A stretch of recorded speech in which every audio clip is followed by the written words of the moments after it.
But I tell people when it comes down to it, the only thing that's different between me and you is this silly little accent I have. That's it. Welcome to Third Culture Africans, the lifestyle podcast for dreamers, thinkers, and doers. We celebrate artistry, share stories from those brave enough to create something and succeed, listen to diverse perspectives on African success, and those shifting the needle on culture. I'm Zezoriaki Kisao, your host. On this week's episode of Third Culture Africans, my guest is Adora Mba. She is an African contemporary art dealer, curator, but first a great student of the African contemporary art space and has worked in that space through several careers as a journalist in PR and communications and in marketing. I hope you enjoy this episode as much as I did sitting with Adora. It's a great episode for catching someone at the cusp of a huge growth phase in their career, and it's been a pleasure watching Adora's career blossom.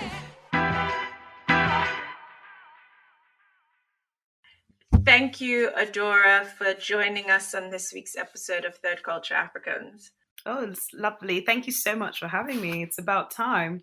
I know. I think you were one of my earlier guest choices, quite early on in the recordings of the podcast. Crazy it's taken us this long to get it in, but we got it in anyway. So thank you for joining us. Oh no, I'm so glad to be here. You are art advisor, consultant, all round, all about harnessing sort of creativity, but prior to this, you moonlighted as a journalist, presenter, PR, marketing, and comms. You can talk us through, I suppose, the transition, right? Like your CV is Great African Kid CV, Columbia University. Yes. It is, right? Right? You took all the boxes to begin with, but heritage-wise, you're half Nigerian, half Ghanaian. Yes, that's right. And identify clearly with both? Yes, I call myself a Ghanaian. It was a term coined by a family member. Ghanaians are Ghanaian Nigerians. So I'm equally, on my good days, I can be Nigerian. On my good days, I can be Ghanaian. It depends on my mood, but I am both, yeah. Yeah, but super well-rounded as both, I must admit. Thank you. I'm destroying stereotypes of both of them. We met a few years ago as a result of having, I guess, mutual friends and everyone feeling like we needed to have this sort of group of young African women who were, doing things and trying to push sort of collective culture forward. Yes. And at the time, I think Afropolitan was at its inception. Yes, just about to start, actually. Yeah, and it was very clear what you were thinking of doing. And watching you execute that as beautifully as you've done over the last 3 years has been a pleasure to watch. And also your move back to Ghana and the work that you're doing there, especially, and being really plugged into creating value. So I guess I'll let you introduce yourself to listeners, because obviously I have the benefit of hindsight in every episode. And sometimes I tend to do all the talking for the guests, but I'll let you introduce yourself. Thank you so much. That was a really lovely introduction. It's kind of weird that it's been 3 years, gosh, or more. For those listening, my name is Adora Mba. I am indeed a mother who's a lovely Ghanaian, a father who's a terrific Nigerian, grew up in London, Lagos, and Accra, so kind of feel like I'm actually the perfect third culture kid.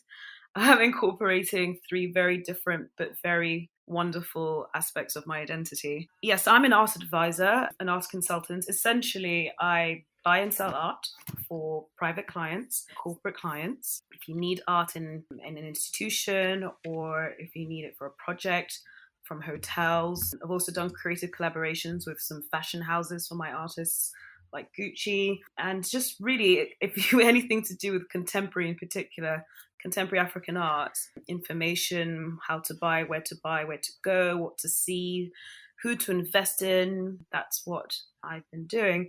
I guess like it all kind of started as a kid. I'm one of those that wanted to be an artist, but then didn't believe myself good enough, and also had West African parents that told me it was, inverted commas, a hobby.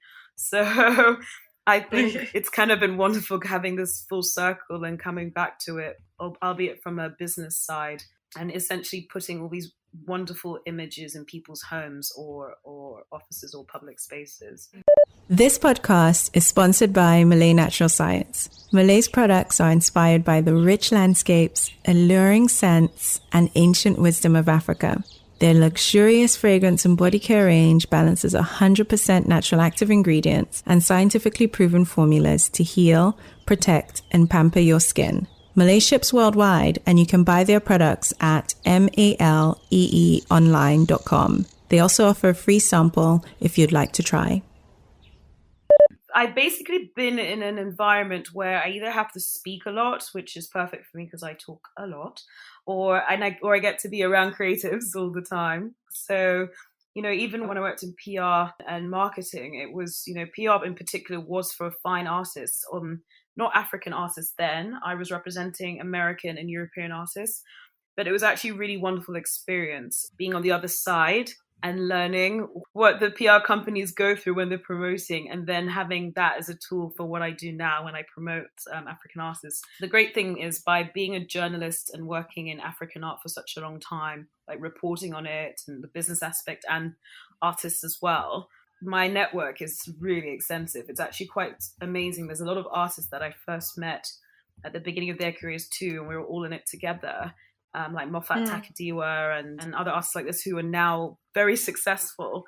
And and I look back on some of the old interviews or footage that we used to have, and you see literally the progression and the evolving of the artist as well as me. And it's like, gosh, has it been like this guy's now got his work in Jay-Z's private collection. When we met in London, it was his first time there, and he was so shy. And so it's really lovely having all these friends and stories, and being brought up in London and then being a Ghanaian and Nigerian. The wonderful thing is I have a great support and peer group of fellow people in the art industry in Nigeria and in Ghana and in the UK and a little bit in the States as well. I actually went to uni in the States for 2 years, so I feel like I've got all of it covered. You're a hodgepodge. You're a real export of Africa. I've just gone everywhere, haven't I? But you're a real export. We can delve into sort of early Adora and your passion, because you touched on the fact that you didn't consider yourself good enough to become an artist, but always had a passion for art. I guess your first entry was in sort of PR comms and then journalism. I guess we can touch on that evolution, because at university, you went into university knowing this was what you wanted to do, or you didn't know? Oh, no, absolutely no idea. No, I didn't know. It's all been quite organic. My dad's a collector, and I think we've always had art in our homes. Like he doesn't just collect African artists, but international as well. But I remember that's how the whole kind of thing stemmed from, was because we have all these like incredible images, paintings, sculptures, like haphazardly in our home in Lagos and London. So when I actually went to uni, the plan, of course, is like my mother's a lawyer, my dad was in banking. So standardly, like most African parents, I was told to be a lawyer, in which I rebelled and said no. So I went and did philosophy and sociology instead. But the love of art was always there, but it was more like a thing my father in particular and I used to do together. I used to travel a lot with my dad, and we'd always go to a gallery, museum, no matter where in the world. So I've literally, from Hong Kong to Tokyo, Switzerland, South Africa, anywhere, I was like dad's little companion. So I used to get all this wonderful kind of experience being in these huge institutions or even small galleries, but just basically kind of consuming art all the time. Never really thinking it would be a real job or livelihood, to be honest. When I went to uni, I wanted to be in comms, luxury comms, or a journalist. That was my plan. And then when I came out, that's why I went straight into that arena. I enjoyed it, but wasn't really satisfying. But what I did love about working in that arena was, being in the offices I was at were in Mayfair. And, during lunch and stuff, I could go to galleries. And this is when I started seeing all these, African art specific galleries sprout up. Ayo at Taffeta was one of the first, Gafra, the Gallery of African Art, and Mrs. Cooper. Yeah. So, these things started happening, and I was, started seeing, small by small, Tiwani started, October Gallery, of course, is there, in Covent Garden. So I started spending my free time and also evenings after work hanging out and going to exhibitions of African artists. And that was how it really kind of started, that I just loved it. I loved speaking with them. I loved speaking to the artists. I loved speaking to the curators. I loved, absorbing, wanted to buy one or two if it wasn't going to break the bank, which it didn't back then. Yeah.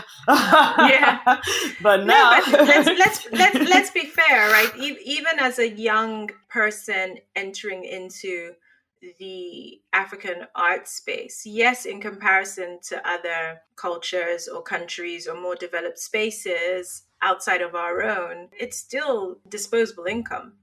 Absolutely. That is absolutely true. So whether or not in comparison we're not priced as you would expect of the equivalent from, a Brooklyn artist, for instance, but it's still a good chunk of disposable income. I want to touch on your Arise journalism days. Okay. Because you were very much a natural at that, right? That came easy. I appreciate that as a compliment, because honestly, I was terrified. I originally was a producer and I liked being a producer. I had to write scripts. I had to research. I was behind the scenes. I never actually wanted to be in front of the camera. That was never I didn't go to Arise to be in front of the camera. I wanted to be behind it. Really? With your accent? I know. I mean, I know, the chairman of Arise, when he interviewed me, the first thing he actually said was, he was like, right, yes, we will have you as a presenter. And I was like, no, sir. Yes, actually, I can't speak English. Exactly. He's like, yes, you're small, you have small nose, you can speak well, we'll put you in front. And I'm like, oh, sir, actually, I'd rather be behind, learn the ropes. So I told him, can I learn the ropes first? I want to learn everything first. And he's looking at me and he's like, are you sure? And I was like, I'm very funny with all the big mouth and the bubbling. I'm actually very shy sometimes. So I was like, no, I would rather be a producer and direct and learn how to be a director or something like that. So he was like, okay, no problem. So the wonderful thing about being a producer was then I was on got to, book the guests. So because it was at its inception, there's a lot of freedom in terms of the type of stories we could cover. So, I was first told to be covering all these very businessy, very boring, news things. But I realized that, culture, there was going to be a morning culture show and all these things. So I put myself forward to be a part of that team. And then now I have the chance to essentially cover what I want. So back then, I can't remember his name, and I'm so sad to have forgotten it. But there was a Kenyan artist that was a green artist. He was covered by BBC and CNN because he was making these incredible sculptures with recyclable materials. So I remember wanting to find other similar kind of artists like that. And then that's how I kind of started, because once I found, once we did something like that, it then became this thing of, oh gosh, I just want to find different type of contemporary artists and interview them. So always had this little segment where we would bring in a contemporary artist. And, so this was wonderful. But of course, yes, the jump then had to, my Oga then was like, look, got to get in front of the camera now. So, but I feel like, but that was the first time in media we were starting to have open conversations about contemporary art.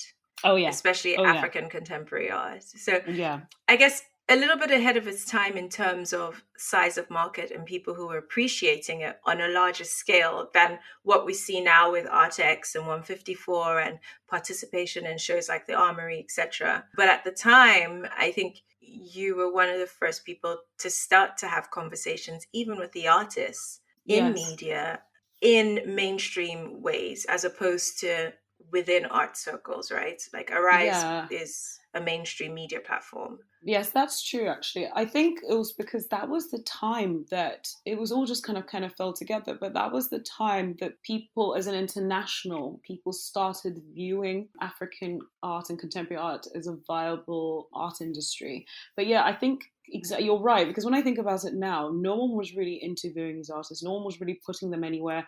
I had my blog. That's when Afropolitan Collector kind of started as a blog. because, the things that the interviews that we didn't put on air, I wanted them to keep, of course, and share. So I'd share it on Facebook or on my old blog. But the only person I knew other than me that was speaking about African art, funnily enough, was Giles Pepiat, who's the director of contemporary art at Bonhams. And, it was literally just us two. Like anytime someone wanted to comment, it was, him or me. And yes. I never actually thought about it that way, because now, of course, everyone talks about it. It's so normal and it's so wonderful. I mean, you see artists in Wallpaper magazine, you see them in the Time, Time magazine, New York Times. But you're right, then you didn't see anyone. I mean, literally, other than maybe a Yinka Shonibare here and then or Ella Natsui there, maybe a coverage. But you didn't even see him speak. I don't actually remember seeing many interviews or coverage of seeing Yinka himself talk about his work back then. So, oh gosh, I feel quite proud now. I was like, oh, okay, all this time I was sweating to go on the TV. So you should. And I think that seems to be something common with every guest, right? And this is why Third Culture Africans is important for me, because hardly do we get to share these stories by us, for us, in context. Yes, when you're being interviewed by the FT or, contributing to something that isn't a platform that is our platform, you would present these things completely differently. And the realization of what you've been able to contribute to the culture and even the work that you've done, however passionate you were about it, perhaps you never really got the opportunity to take a step back and kind of see, and also for other people to realize that there are people who have worked behind the scenes to make what you see accessible and possible, as a source of inspiration to getting them to a place where if there is a young person who, or even a peer who wants to do a complete 360 on their career, or, a stay-at-home mum who is thinking of her future and knows that she has something else in her, to hear someone else's story and be motivated and inspired by that, to come on board, because we're not going to see much change or even movement forward until we have more people, more of these conversations, and more people who have the platforms to explore even further the beauty that we have as Africans, whether diasporan Africans or Africans in Africa. Like, you've now taken your work and taken that to Africa in a different way. But before we get into, I guess, chapter 3 of your story, there's the part around the PR and the comms that I really want to touch on, because I think there's an element of, I guess, especially in our African societies or communities,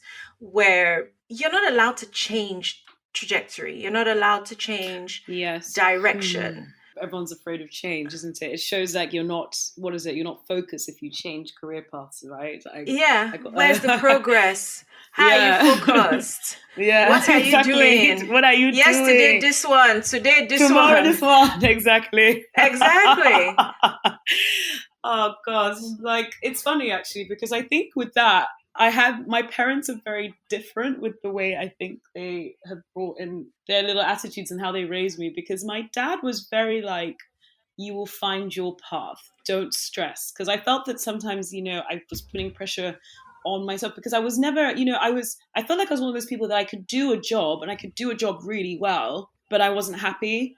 And for whatever reason, that happiness was very, very important to me. I needed to feel excited to get up and go to work. I needed to feel, because when I love something, time doesn't exist. I'd be the last one there. I'll be the first one there. Doesn't matter, because I love what the project I'm doing. But my mother was, I love Mummy so much. So Mummy was like literally exactly like, what are you doing with your life? Keep changing your minds. You can't stay still.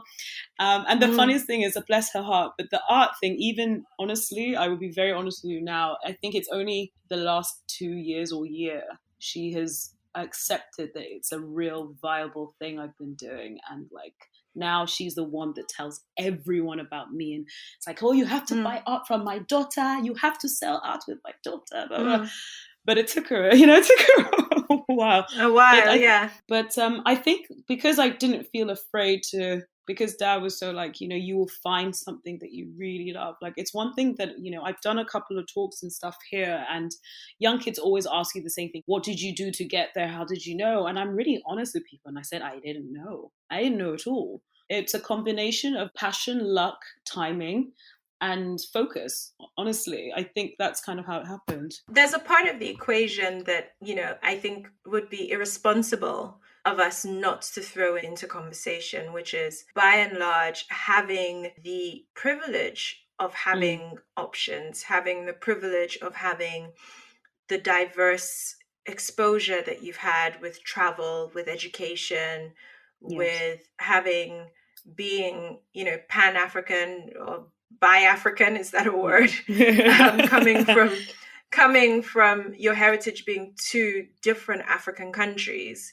Yes. And then throwing that into having the privilege of then an education, not just only in the UK, but an education in the US, and how that starts to inform who you become, right? And yeah, that's a really honest and actually very true statement. It's blessings, isn't it? I'm extremely blessed 100%. By the life and the backgrounds I have. And I don't take that for granted at all. I think particularly because of that, I really also want to vocalize to those that feel that they may not have the same, so they cannot do what I do, that is completely false. Because, there's a lot of times that, yes, I have traveled and done this, gone here and went to school, whatever. But I tell people, when it comes down to it, the only thing that's different between me and you is this silly little accent I have. That's it. It's nothing. That is it. It's the accent I have. I can talk like this and that's it. But that doesn't even mean anything. Yeah. So, I feel that especially with the world we have now, which is so, wonderfully how more connected it is and things have changed. So you can go across the sea without leaving your house because of, FaceTimes or videos or things like that. It now seems like a very real thing. I have clients that I would never have had in a million years, even with all my traveling and stuff back in the day. But because of Instagram and Facebook, I now do. Literally in parts of the world, North Korea. Would anyone have even, South Korea, which is the better one? Yeah. Whichever the one, things like that. Yeah. So, but I am extremely blessed. I have to say I'm blessed also for the kind of family I had that even gave me the time to figure it out.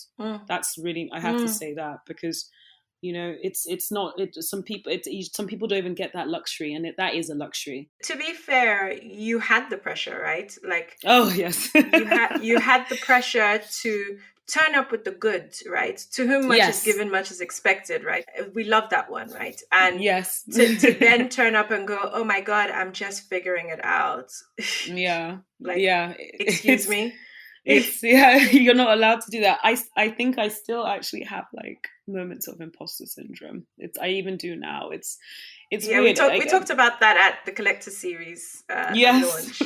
Yes, and I was saying, I hope you're sitting at this table and feeling very proud. There's one thing with people who enter into a space and, admittedly, I'm not sure how this is going to work out, but I'm hoping this works out. And they actually follow through and stab at it, right? It's the dreaming and sitting still versus the dreaming and actually giving it a go. It takes bravery, I guess, I have to admit, to actually decide to try something that you're literally like, I don't know how this will end up, but I really, really want to give it a go. Which is why I feel like that's the philosophy of my life. Yeah, no, but it was beautiful for me to see it in real life play out, right? I'm a doer. So for me, when I see other people in our communities and cultures, just do. Because I think we have a culture of lots of spectator coaches, right? There's tons of people who are happy to spectate and give views and have opinions. And very much the variable tends to be who is actually turning up and doing the work and who isn't. And for those who are turning up and doing, it doesn't make us any better than the next person. But we're fighting against our own insecurities, everything else we've inherited, plus who we're trying to become. And to watch your journey in the last 3 years has been beautiful for me. And I feel like with a group of other friends who have taken a bite at something and have given it their all. You packed up and moved to Ghana. Yes, I did. It's still the best decision I think I've made, but yes. No, I appreciate. You're making me feel really like blush and stuff. Like it's Hey, lush. it. Speak I English. said blush. I'm blushing.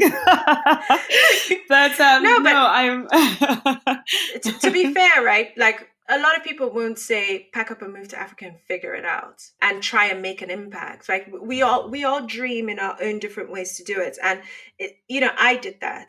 When I moved to South Africa in 2009, I moved with a boyfriend. I wasn't even married, and Yes. packed up my load for love. And it was very unconventional, but it does something about making you grow up. It does something about you seeing your gifts and wanting to amplify them to make a difference and to help even just one person. And this is not savior syndrome or anything. This is just a general understanding that your world perspective gives you the opportunity to actually go in there and do something you might not execute it where at the end of it everyone is giving you a standing ovation and clapping for you, but it opens the door that so many would casually walk through and have no idea where this began. And I think that the dinner at the Collector series, it was three of my friends who had put together this very intimate gathering, but for the first time I think a recognition that the work that has been put behind the scenes over the years into African contemporary art is yielding a much bigger platform and the interest, and rightfully so, that the young kid who decides that they're good at drawing and want to be an artist can see a future and a career in pursuing that. Because Yes, absolutely. for a long time, those weren't even options for us. No, and at all. The diversity in industry is so important for fostering, curating, capturing, documenting our history. And this is something you're passionate about, like with art being a medium, not just of expression, but a snapshot in time of our culture. Oh, yes. I mean, it's the one thing I always tell. And now I tell artists I work with all the time, like anyone can paint, anyone could draw. Like there's a lot of incredible painters and people that draw. But if you are not a person that's like a storyteller and recording, these fragments and these situations of our time, like, I mean, I honestly then don't understand the purpose of what you're doing. Honestly, I mean, maybe it's a bit tough to say, but, I'm a true believer that art, even if the story is no story, that is still a story, if that makes sense, But I think especially, I'm passionate about it, especially because, we don't really have these wonderful institutions that record or archive our history. Our history is told by others. Our history is not told stories, for the parables, way... songs. Exactly, but then things like museums or spaces that can maybe hold or record, we don't have that many of those infrastructures for whatever reason, destroyed, not considered important, blah, blah, blah, blah. I don't even want to get into it. But, so when you have these, I always tell these young artists, don't just paint, don't just put that brush and just not think about anything. I mean, the world, there's so much happening in your private world, in your family, your village, in your town, in the big wide world. Have a think about that, and then put your paintbrush to the paper. I think it's so important. I really do. I think that's what makes the difference between a painter and an artist. Yeah, and there's something about, I guess, your work now where it's very much about harnessing and fostering young talent on the continent. Yes. I think the wonderful things, all the guys that I started with, I guess, are now, doing it well. Big galleries, big shows. All the young back then would have been the emerging new talented artists. So I really want to focus on the next generation. There is, and as you said earlier, because now art now seems like a viable and a real, not just thing you can do, but actually be successful and have it as your thing for a lot of young artists. Something that we never had that choice or even consideration. It's wonderful because now there's a lot of people and a lot of talented artists coming out of the continent, and they are painting and creating and making these wonderful artworks and pieces, but then don't really know how to navigate the industry itself, because the art industry, it's like internationally, and not just like contemporary African art or modern African art or African art itself. I'm talking like the industry as a whole is a very cutthroat dangerous little place if you're not sure what you're doing. You know, one can always just paint and sell their things on a private website on Instagram. Great. You'll probably even sustain for a while. But they see these kids now have big dreams. You see, they're not just thinking, oh, I just want to paint and make money. They're like, I want to show at MoMA. I want to show at their Tate. I want to show at... Because they know what that is now, right? Exactly. But then how do they get there? How do we get these, you know, these young artists from a village outside Abuja or Lagos or South Africa or Zimbabwe to MoMA? You know, this is where I think the players and the actors, people like me, and I even have to, you know, mention a few like Nikki Bakari, who's incredible, does what I do, and other peers and friends, you know, Adere Sonario, Tokini, Peter Side, even with all these, you know, from Artex and things, like this is what we are doing. We are getting you from the village or the world you think you can never leave to show at these, you know, international spaces. That's like, I think like that's the cause. I feel like putting my fist up in the air. That's my mission. Yeah. And a good mission at that. So you've done work with the Ghana's Ministry of Culture, yes, Tourism and Arts. I think that's perhaps one of your most publicized work as the Afropolitan Collector recently, having a huge role to play in the, what was it, Year of Return? Not so much Year of Return, a little bit, I would say before the, I feel like I enjoyed the Year of Return. I didn't really do anything. You enjoyed it. You just wrote the roller coaster of all the enjoyment. I just saw exactly all this enjoyment. Did I do anything? No.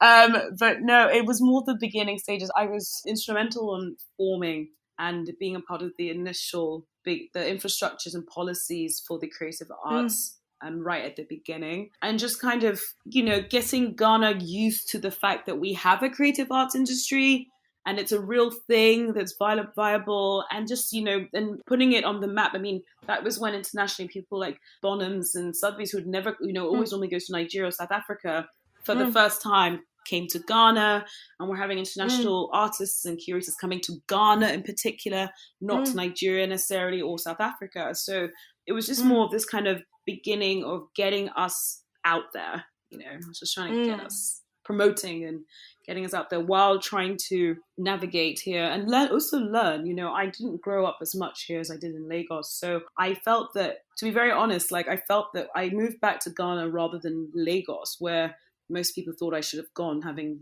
grew up there and stuff. But I didn't go there because I felt that Nigeria has got it when it comes to art now. You know, we've got it. We've got galleries, we've got art exhibitions, we've got lots of artists, we've got art schools, we've got more museums being built.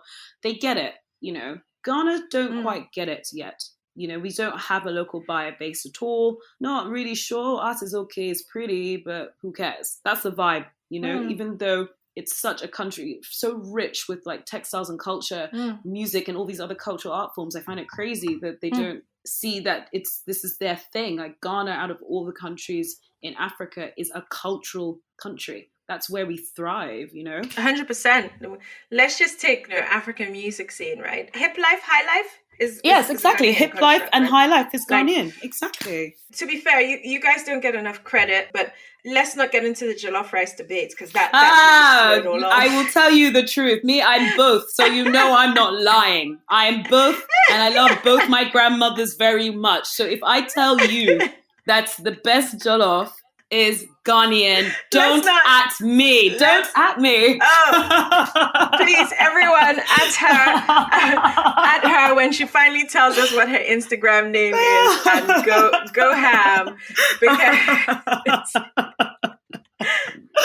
I think that is the debate that will carry on for generations. I swear. But you know, you briefly and casually mentioned working with Gucci. Would you like to tell us a little bit more about that?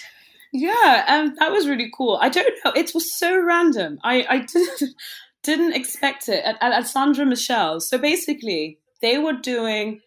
You know, sometimes you get messages or emails and you think it's a prank because it's just, it's like, that was me, you know, CNN, legit.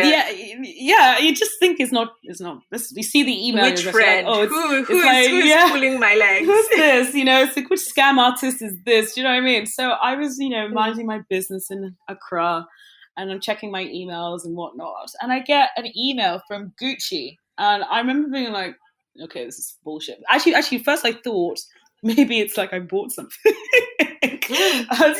But then when I opened it, it's this long email about from the team under Alessandra Michel, and they were talking about how they're doing this big art fashion collaboration in Shanghai, incorporating different aspects of art globally. And they saw a couple of my old articles about art that I've written. But they said that there's an article in particular that I wrote about the sapeurs. Yes, to be honest, I'm waiting for someone to do that part of our culture justice. And if anyone's listening to this episode that has an in with a sapeur or someone a part of that movement, I would love to have them on the show, because I think that's just a beautiful expression of us. But it's incredible. I digress. I digress. Yeah, no, but exactly. And I think you're right. So yes, we do. You should definitely get one. But it was this kind of combination of art and fashion expression. So they liked my article on the sapeur, and they asked, so Gucci were making essentially like a fake newspaper, like a fake New York Times kind of thing, that would be part of an installation of, I have to get the artist's name because I really don't want to get this wrong. So they asked for, of course, permission to use my words, and I said no problem. Then they actually came back going, actually, can we have the whole article? Which images would you want to use? So it was really wonderful, because it was kind of one of these things that I didn't expect at all. It made me laugh because it was my writing side of it rather than the arty side. But they were so wonderful. I mean, they sent me so many PDFs, they sent me links. They were like, can you come to Shanghai for the opening? I'm like, no, unless you fly me. No. But it was really, really lovely, and it was nice to see, because what I have asked them for, which I still have never picked up, which they said they'd leave in London, was the actual newspaper, because I only just got the PDFs and images, and they said that I can pick one up when I come. I never went to Gucci and got it, but that was really cool. Like, I like creative collaborations, and I feel like there's some artists that are already really great at putting art with things you would never expect, like Laolu, the artist in New York. He went from drawing all these beautiful tribal and traditional images on people, the Yoruba, and the Dinkra, exactly, and Yuli. So it's like, I feel that there's this wonderful space now where you can there can be creative collaborations in, from luxury houses to or fashion houses and stuff like that. And even here, I was doing, I did a couple of pop-ups in. Hey, how can you miss like the Stella McCartney, the Dior, the? Oh gosh.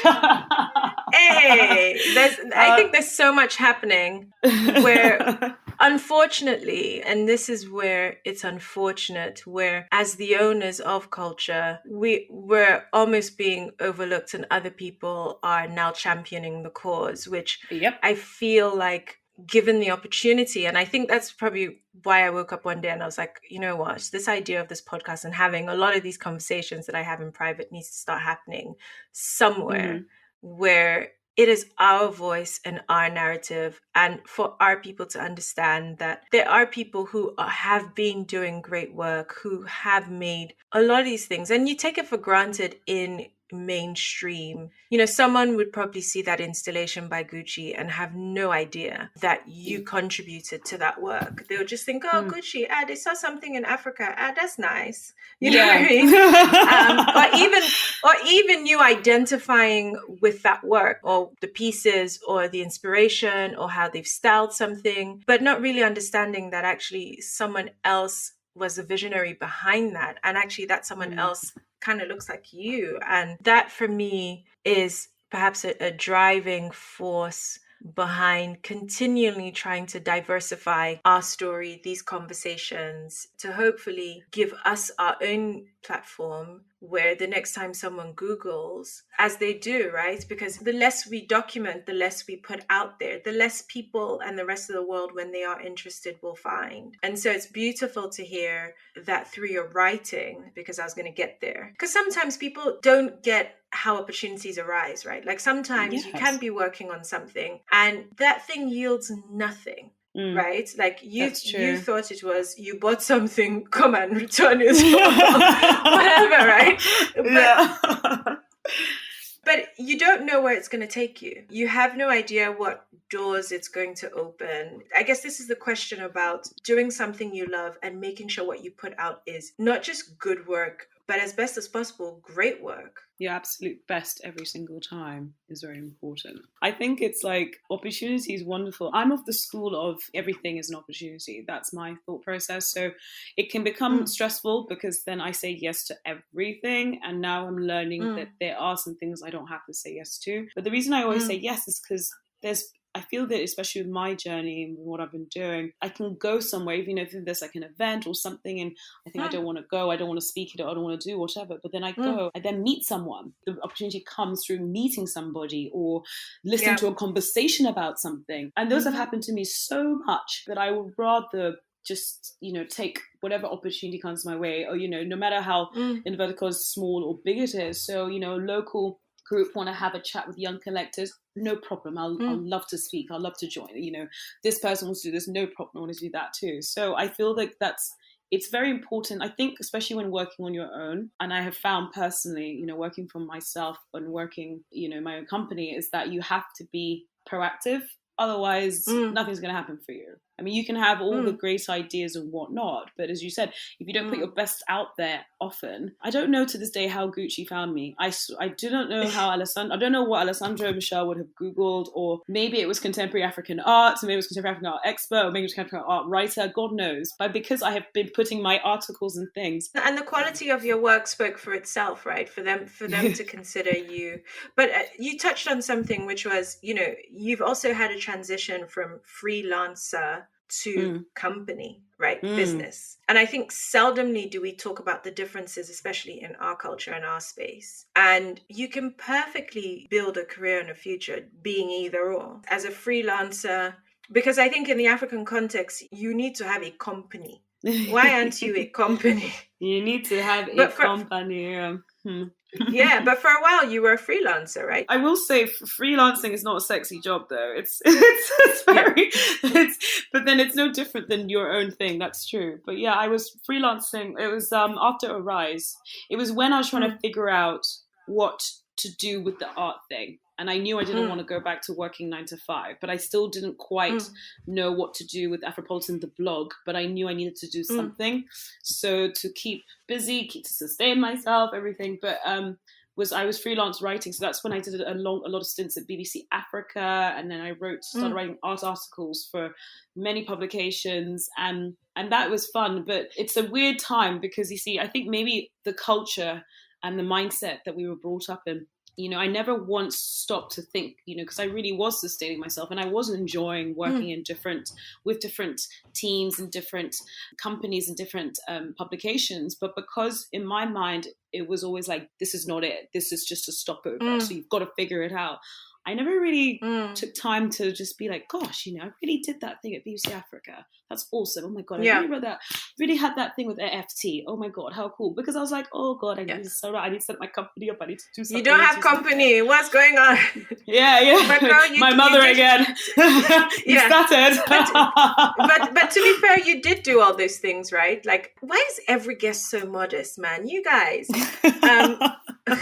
Hopefully you walk away knowing that, and that's doing that at a time where your mum is going, but what are you doing? Can you figure it out? But all of those things created something, or helped in the movement of what we see today.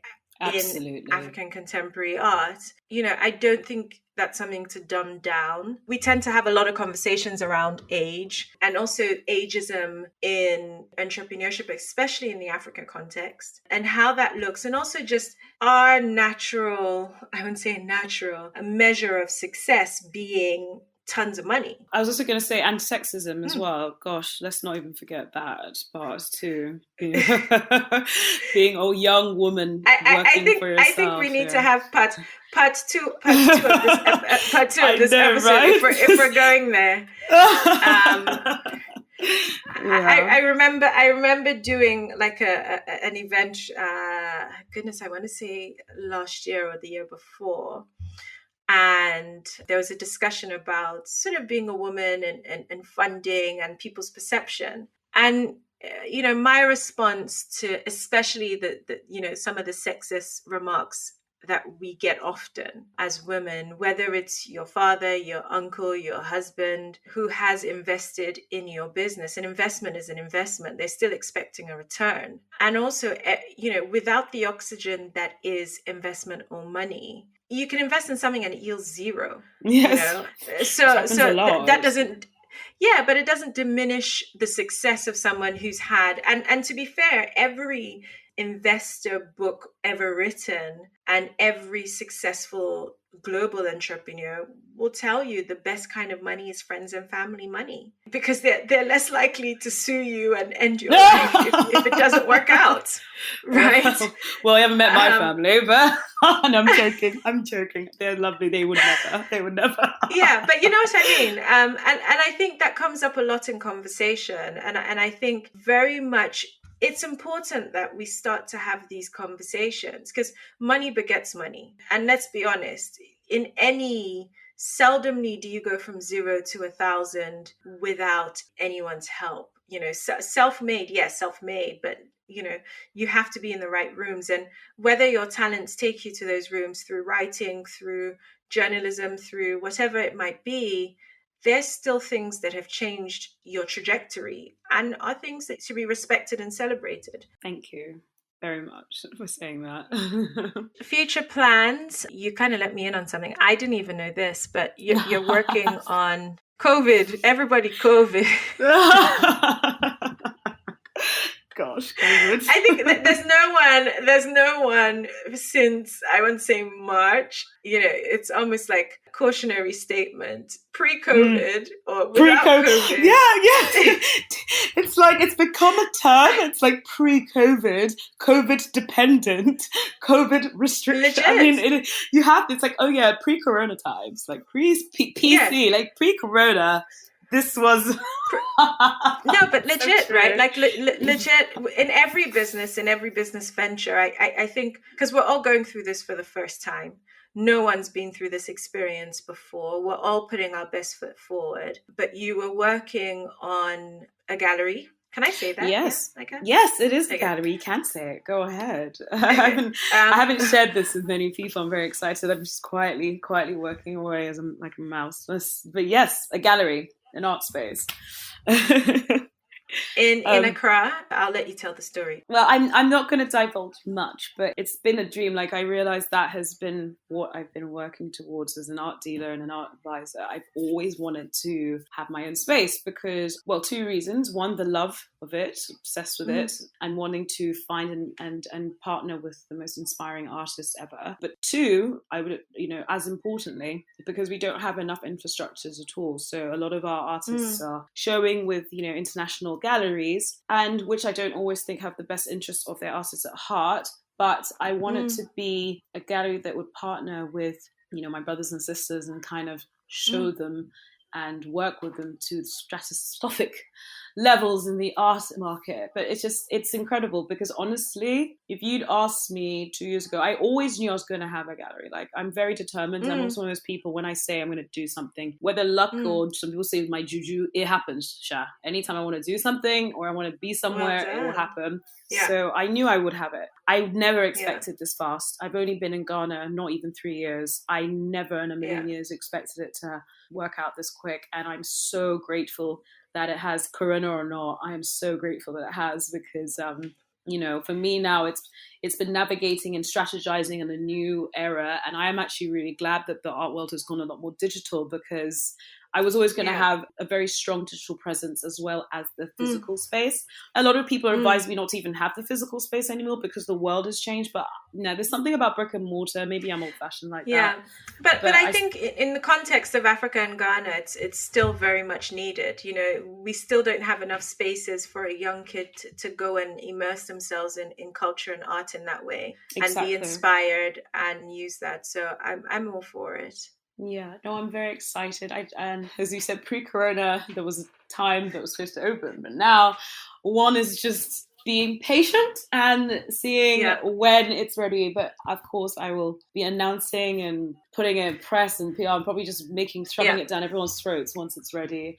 The artists that I'm going to work with are incredible. I am so excited to be working with, honestly, when I say the next gen of pure talent, and not talent as an African artist, I'm talking talent internationally. They're just creating in ways that every time I get a little glimpse of their work or their studio work, and they send me a WhatsApp, I literally die. I'm like, oh, this is meant to be. This is amazing. So I'm really excited. Amazing. Yeah. And you do share some of that on social media. So where can people find you? For now, everyone, please follow me at Afropolitan Collector, or one word, Afropolitan Collector. I don't want to tell you the name of the gallery yet because it's still a surprise, but it will automatically transform to the gallery, I think. I've been trying to figure out with my Instagram, but I was messaging Instagram and saying, can I keep my followers but change my name? And they seem to say yes. So, okay, so this is good. But at the Afropolitan Collector, or www.afropolitancollector.com. Facebook is the Afropolitan Collector. And I think you share a lot about your journey through discovering some of these emerging artists and exceptional talent as you are on the journey with them. And also your driver, who is hilarious. I look forward to... He's my highlight. Nelson, tell him he's famous. I've been told that if it all goes tits up with the arts, I should just set up. Nelson will become a social media star and get sponsorship deals, and I would just live off him. That's my plan B. Him. He is a legend. Also to celebrate people like Nelson who help make these dreams possible by facilitating these missions. Thank you so much for being on this week's episode. I thoroughly enjoyed having you on and the catch up. Yes, I've missed you. It's been too long, so this has been really lovely. And hopefully we'll get to see soon when the world opens up, but continue to do the work that you're doing, and I'm strongly in your corner. Oh, thanks, Jose. And you. I mean, third culture Africans, goodness gracious, who would have thunk, huh? And it's amazing. I know the struggles. So as I'm saying, girl, you too. I'm so proud. But this has been really fun. And thanks to everyone for listening. I'm sorry if I spoke too fast, but it's been wonderful. Thank you, Tete. Thanks. Thank you for listening to this episode of Third Culture Africans, the Lifestyle Podcast. We would love to hear from you. So please find us on Facebook or Instagram at Third Culture Africans and leave us a comment. A review goes a long way in getting our show noticed. So please leave us one if you enjoyed this episode. And we'll see you next time.